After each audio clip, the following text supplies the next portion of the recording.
Hey there, this is Rebecca Robinson, clinical psychologist with the Alaska Native Tribal Health Consortium. For nearly a decade, I've studied psychological resilience, simply defined as one's ability to bounce back after an adversity. This definition suggests that adversity is a necessary condition for one's ability to demonstrate their resilience.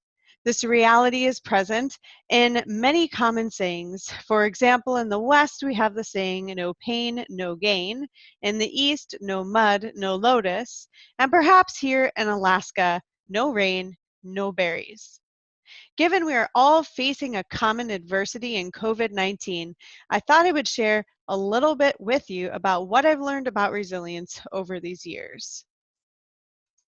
As a psychologist, I equate the word adversity with biological stress.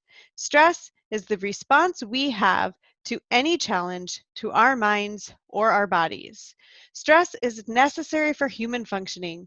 For example, I was feeling a little bit stressed about recording this presentation for you all, so I was motivated to prepare and practice a few times before recording and hopefully sending out a reasonably coherent presentation to you. Stress, however, can also be toxic. Let me explain.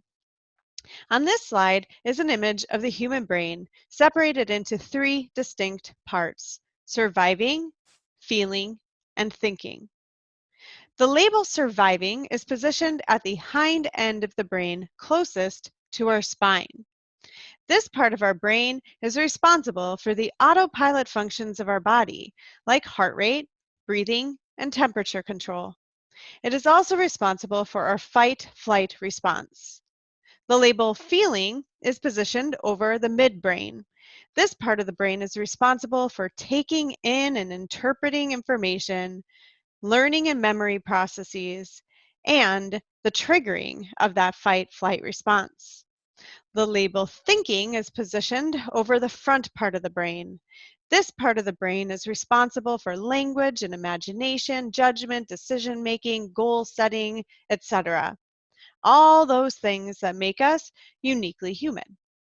An easy way to remember this brain model is to make it with your hand.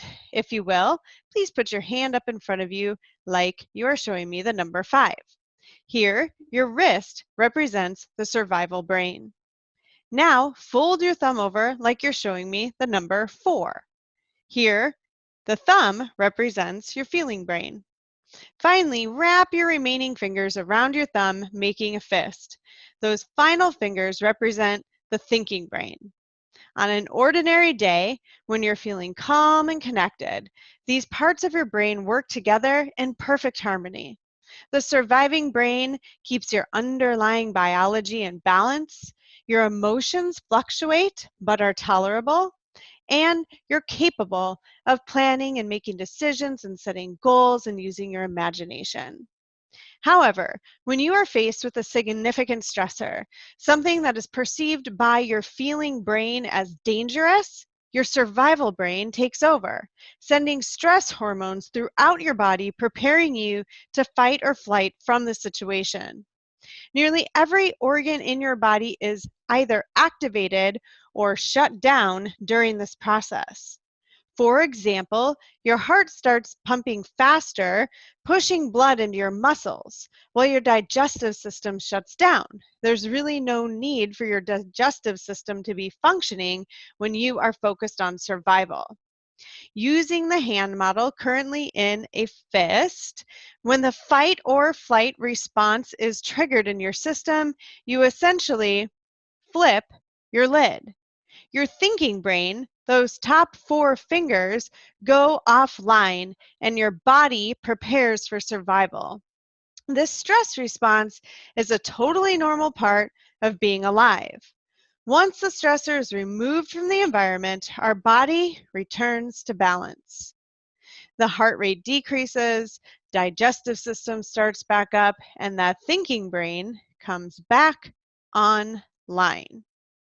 However, in circumstances of extremely overwhelming stress or a chronic stressor that just doesn't let up, stress can turn toxic in your body, in your mind, and in your social life.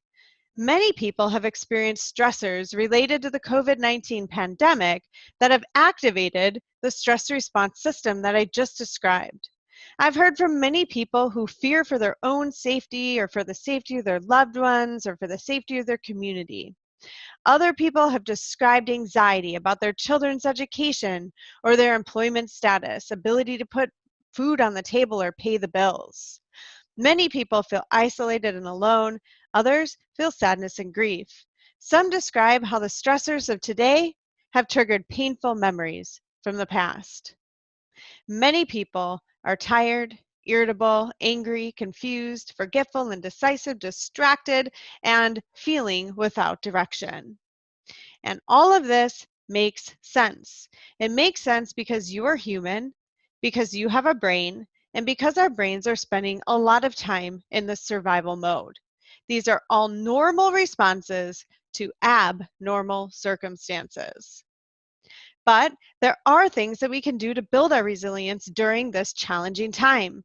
By understanding the human stress response system, we can intervene in ways that buffer the negative and heighten the positive effects of stress. Here, I'll share 5 strategies you can use today to build your resilience during this time.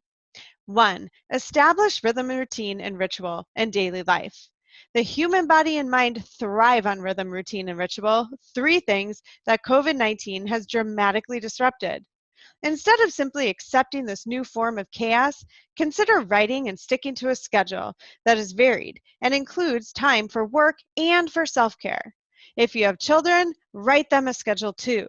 This will decrease the number of small decisions that need to be made during the day, increase structure, and create a sense of safety and security in your home. As part of that schedule, go to bed, go to sleep, and wake up at a reasonable time. Get showered, get dressed, even consider wearing bright clothing. Get outside at least once a day, open the windows or blast a fan. For some time, make sure you get out and move your body every day.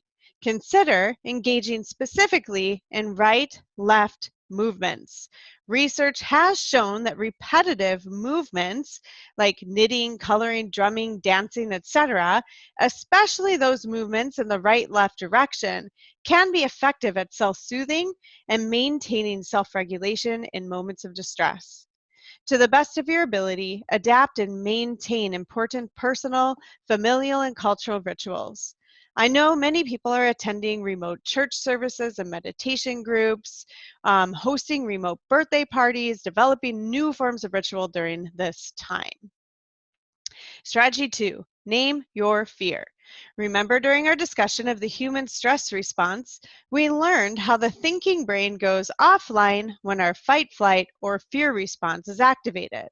Although our instinct may be to guard or avoid thinking or speaking about our fears, research suggests that the process of naming our fears can actually decrease biochemical markers of fear in the body and the perceived fear sensations. This is because the process of naming our fears pulls us out of our survival brain by engaging the thinking brain with language. Consider writing down your fears or sharing verbally with a trusted friend or counselor. Strategy 3, practice gratitude. Scientific research has demonstrated many benefits of nurturing gratitude, some of which are listed on this slide.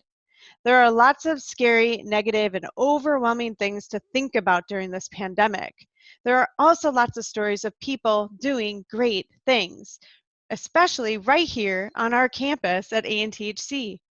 What we watch and what we think about builds neural pathways in our brain. The more we watch and think about the scary, negative, and overwhelming information, the more likely our brain will only notice the scary, negative, and overwhelming information. Consider engaging in an intentional gratitude practice to help your brain counteract negativity. Write down 3 things that you're grateful for each day. When you wake up in the morning or when you're going to bed is a good time to write those things down. Invite your children, your family, your friends to join in this practice too. Share with one another. Build a culture of gratitude in your home and in your community. Strategy 4, stay socially connected. While we must be physically distant from one another at this time, it is critical that we stay socially connected. Email, text, call, and video conference with your colleagues, friends, and family regularly.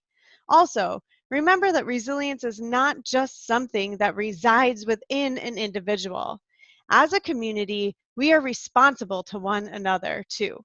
Watch out for your neighbors. Consider making a small financial donation to some place like the Food Bank of Alaska.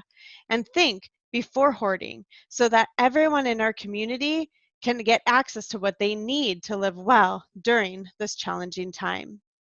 Strategy 5, access helpful resources.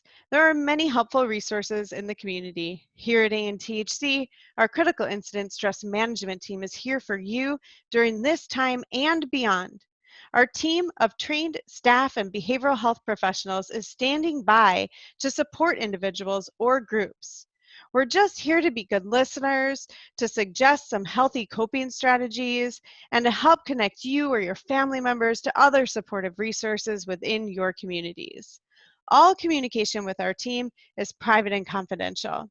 If you'd like to speak with one of us on the team, just go ahead and give us a call at 729-8250, or you can email us at sismteam@anthc.org. Just tell us your name, how we can help, and leave a preferred contact. In closing, I would like to recognize that indeed these are challenging times. And I'd like to remind each and every one of you that we can gain from this pain. The lotus blossoms from the mud, and the days ahead are full of berries up here in Alaska. Take good care of yourself and others until we see each other again.